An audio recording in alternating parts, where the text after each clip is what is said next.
Bu Linda, untuk banyak orang ketika divonis dokter mengatakan hidup hanya tinggal 40%. Banyak dari mereka sedih, kecewa, menyalahkan keadaan, menyerah. Tapi betul. Untuk Ibu? Saya sempat 2 minggu saya terlarut di dalam situasi seperti itu ya. Artinya kita merasa kenapa kok mesti saya gitu. Tapi kemudian saya berpikir kita tidak boleh terlarut dalam hal-hal seperti itu. Karena tidak menolong diri kita sendiri juga. Justru ini jadi makanan untuk si penyakit ya. Jadi makanan? Jadi makanan. Jadi kita harus bisa melawan itu. Bagaimana, dan itu kembali kepada diri kita sendiri, juga dukungan. Dukungan dari keluarga, dari teman-teman dan lain sebagainya. Oke. Nah, kalau dari Ibu Linda sendiri, masih ingat nggak sih ada sebuah momen yang mungkin membuat Ibu Linda bisa punya harapan kembali dan akhirnya mau berjuang lagi? Memang yang membuat saya ingin tetap hidup, pertama tentu lihat anak-anak saya. Dan ada satu momen yang saya nggak bakal bisa lupa sampai sekarang. Pada saat saya disampaikan kena cancer itu, saya berjuang sendiri sampai sore. Ke dokter, kemana-kemana. Terus saya pulang ke rumah maghrib, hari Jumat saya ingat. Terus saya bicara dengan suami, kemudian ada dokter, ada ibu saya, ada anak saya yang perempuan. Yang laki-laki kebetulan anak saya sudah kuliah di luar ya. Dan dia mendengar bahwa mamanya kena kanker payudara dan saya udah nangis terus. Dia lari ke kamarnya. Terus dikejar oleh ayahnya, oleh suami saya Pak Agung. Diketok-ketok, kamarnya dikunci. Terus begitu dibuka, si Ami ini udah pakai mukena. Jadi dia mungkin langsung sholat ya. Jadi saya tuh di situ saya pikir, aduh, anak saya bisa seperti itu ya. Artinya pertama saya bersyukur bahwa dia larinya kepada agama yang kami yakinin. Yang kedua bahwa dia ingin supaya ibunya hidup. Jadi saya nggak boleh menyerah di sini. Melihat anak sukses, melihat visi sukses. Ya. Nah, pada saat itu langkah-langkah apa saja yang Ibu Linda tempuh? Pertama memang kita bingung ya mau pakai cara apa, itu tahun 96. Bukan seperti sekarang tentang breast cancer atau kanker itu lebih terbuka. Kemudian sudah lebih maju pengobatannya. Saya bingung mau pakai cara apa, herbal, mau pergi ke orang pintar, atau mau katanya kok kena pisau menjadi tambah besar lukanya dan menyebar gitu ya. Dan itu nggak ada orang bisa bantu. Itu tentang keputusan itu, suami pun orang terdekat kita nggak bisa bantu. Kenapa? Karena khawatir kalau memberikan saran sesuatu yang gagal, kan akhirnya menyesal. Jadi itu emang kembali ke diri kita sendiri, apa yang kita inginkan. Karena setiap pilihan pasti ada resikonya, ada semua ada risikonya. Akhirnya kita meyakini secara medis. Dan itu saya butuh proses kira-kira 10 hari ya. 10 hari? Iya, untuk memutuskan saya pakai cara apa. Tapi saya pikir itu saya termasuk cepat ya. Iya, sangat cepat karena sebenarnya. Dokternya bilang nanti hari Senin sudah harus dioperasi. Saya nggak jamin, rupanya memang tipe saya itu yang ganas ya, walaupun belum dibiopsi. Tapi beliau melihat posisinya, kelihatannya ini memang cukup ganas. Jadi langsung harus ada tindak lanjut, harus ada tindakan seperti itu ya. Dan satu hal yang mungkin orang lain juga tidak mengetahui, di saat Ibu Linda divonis kanker dan mengikuti pengobatan tersebut dan menjalani prosesnya, pada saat itu padahal sedang aktif-aktifnya ya. Saya waktu itu lagi jadi anggota DPR RI tahun 92 sampai 97. Saya kenanya di 96 dan masih aktif di Kongres Wanita Indonesia. Jadi kita lakukan berjalan bersama aja.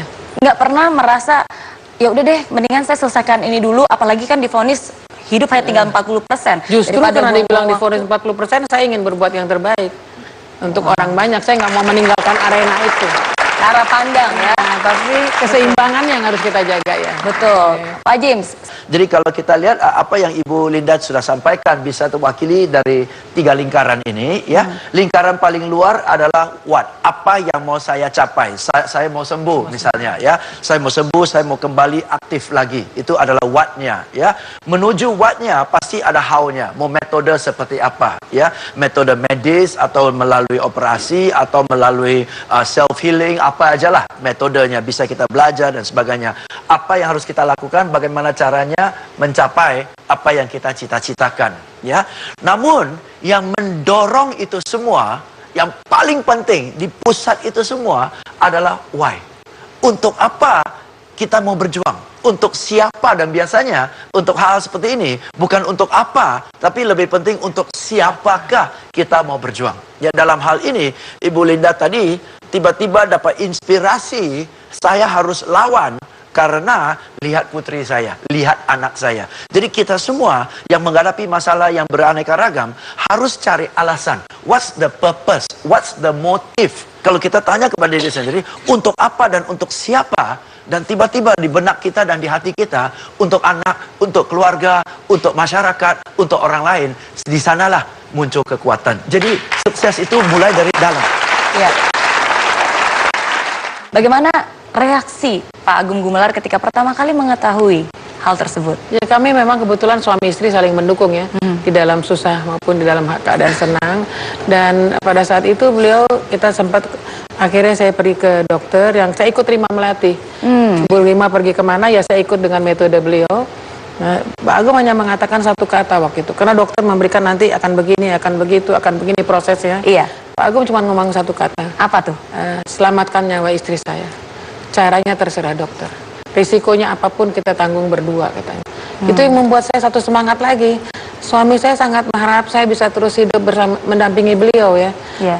Jadi saya harus lebih kuat untuk bisa menghadapi dan ikuti proses yang diberikan oleh dokter gitu ya. Itu yang menjadi semangat saya.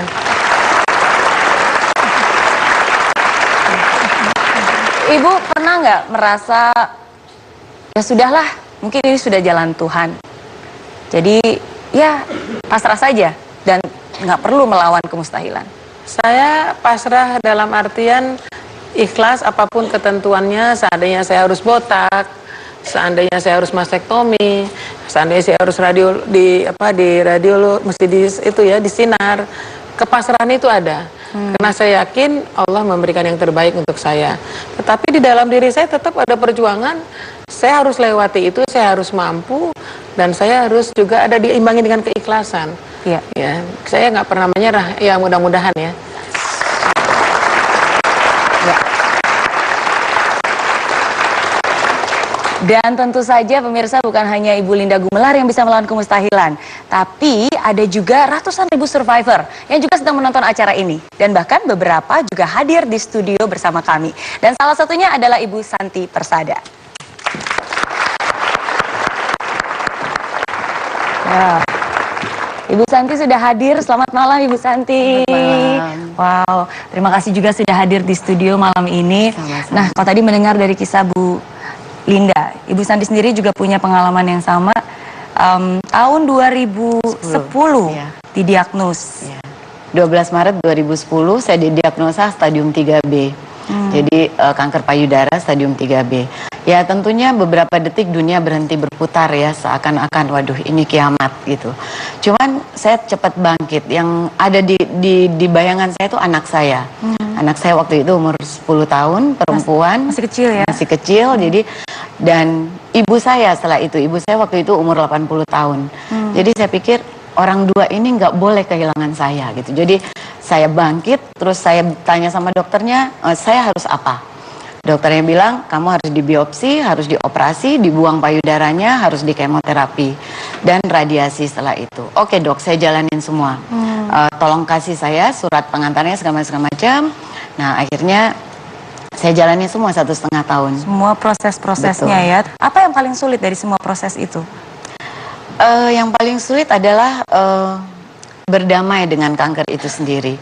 Karena saya pikir kalau saya melawan kanker ini terus, saya habis energi.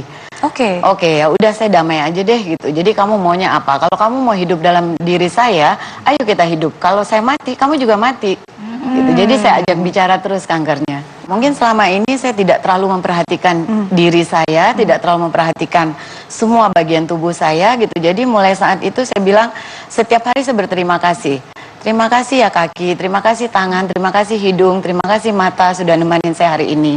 Jadi sampai saat ini setiap malam saya pulang, setelah saya sholat isya gitu ya, saya selalu berterima kasih pada mereka semua. Saya bilang malam ini kita istirahat, tenang-tenang, besok kita kerja lagi ya, besok bantuin saya lagi ya gitu. Saya lupa mencintai diri sendiri. Wow. Berdamai. Itu Pak Ini James. sinkron sekali, walaupun pendekatannya berbeda Iya. dengan pendekatan dari Ibu Linda, tapi padahal bisa. Ya, dan kita lihat dua-dua Ibu Linda maupun Ibu Santi mulai dengan sebuah keputusan. Keputusannya adalah I will survive. Ya. Itu keputusannya. Ya, apapun harga yang harus saya bayar, saya siap melewati prosesnya. ya. Iya. Tapi semua berasal dari decision, sebuah keputusan, ya. Jadi keputusan itu mulailah langkah pertama perlawanan kita. Ya, lawan itu bisa lawan dengan agresif, lawan itu bisa lawan dengan lembut dan damai, ya. Tetapi tetap menjalankan perlawanan itu. Tetap menjalankan perlawanan itu, ya. So it starts with a decision. So apapun, bukan hanya contoh ini, apapun yang sedang terjadi dalam kehidupan kita, langkah pertama sebelum kita langkah harus ada keputusan. Keputusannya adalah hasil akhir ini yang saya mau. Saya mau sembuh. Ya, satu keputusan, dan keputusan itulah mulai dengan langkah pertama setelah keputusan itu. Baik, terima kasih Pak James.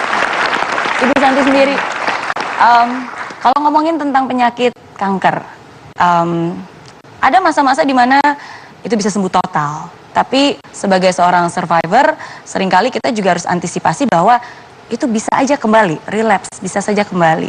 Nah, untuk Bu Santi sendiri, pernah terjadi relapse? Ya, betul. Jadi saya pertama didiagnosa 2010, rajin di check up 3 bulan, 6 bulan, 1 tahun, bersih. Pas 5 tahun biasanya orang kanker itu 5 tahun itu sangat berarti gitu. Kalau di 5 tahun itu bersih, 5 tahun berikutnya lebih aman gitu kan. Nah, jadi pas check up 5 tahun, Oktober tahun lalu 2015, saya check up ke Singapura sendiri gitu ya. Si dokter menemukan sesuatu di leher saya. Jadi kamu coba deh rasakan di sini ada sesuatu. Dia suruh pegang, benar ada kecil sekali di sini setengah senti. Ya, nggak sadar waktu itu Ibu Santi nggak sadar. Karena tidak berasa kalau ditekan baru ada gitu. Karena masih kecil setengah senti. Jadi si dokter bilang kita biopsi aja ya, katanya takutnya ini sesuatu yang serius. Iya, saya bilang gitu, biopsi aja, saya bilang. Biopsi, besoknya keluar hasilnya. Kebetulan memang saya menginap waktu itu 1 hari, janji ketemu jam 1, jam 12 dia udah telepon saya. Dia bilang kamu nggak usah ke rumah sakit karena hasilnya udah ada. Terus bad news, dia bilang gitu, bad news bahwa ini kan cancer. Kita nggak bisa lakukan sesuatu, saya bilang. Ya kalau mau operasi gitu. Ya udah operasi aja, saya bilang saya nggak mau bawa-bawa penyakit pulang. Ya, cerita apa yang sudah saya jalankan ke keluarga. Bahwa saya ada kankernya lagi, sedang dilihat itu apakah kanker baru atau penyebaran. Tapi saya udah angkat, kita tunggu beritanya, saya bilang gitu. Nah, terus saya sampai di Jakarta, dokter telepon bahwa itu sama dengan yang 5 tahun yang lalu, berarti itu penyebaran. Jadi kamu naik kelas dari stadium 3B ke 4. Hore gitu. Waduh, itu luar biasa ya. Aduh, pemirsa, ini betul. Ini bukan sesuatu yang sebenarnya sangat mudah untuk diucapkan kan. Maksudnya dari stadium 3B jadi stadium 4 untuk banyak orang itu sesuatu yang menyedihkan, tapi Bu Santi bisa dengan semangatnya hore. Betul. Wow, that's cuman amazing. ya mungkin ada penyemangat lainnya ya. Kenapa tahun lalu itu saya lebih semangat karena saya sudah memiliki komunitas wanita yang hidup dengan kanker payudara yang saya buat dari tahun 2011. Jadi kalau 2010 saya hanya bayangkan ibu dan anak saya. Nah, di tahun lalu itu ada 400 perempuan menunggu saya. Gitu. Jadi saya harus kuat di depan mereka. Kalau saya drop, saya down, mereka pasti akan lebih drop daripada saya gitu. Saya banyak belajar dari Ibu Santi malam ini. Terima kasih buat semangatnya. Luar biasa. Ya. Dan di sini saya juga melihat satu hal yang menurut saya sangat indah.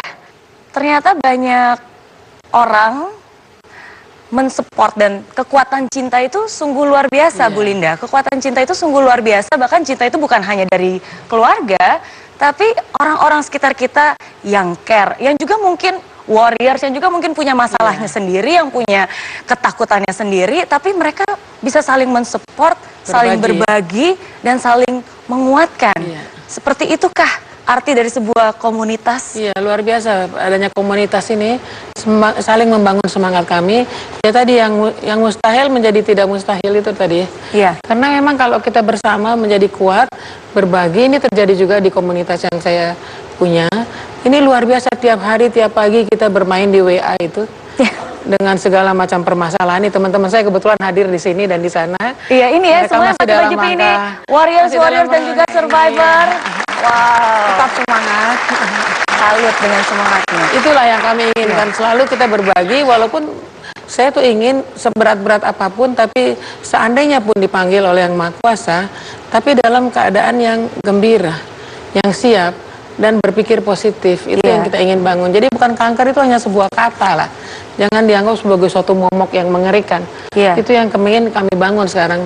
Keadaan seperti itu kepada masyarakat luas. Dan itu yang juga menjadi fokus dari Ibu Linda di yayasan. Yayasan juga untuk itu, Yayasan Kanker Payudara Indonesia. Yayasan Kanker Payudara Indonesia.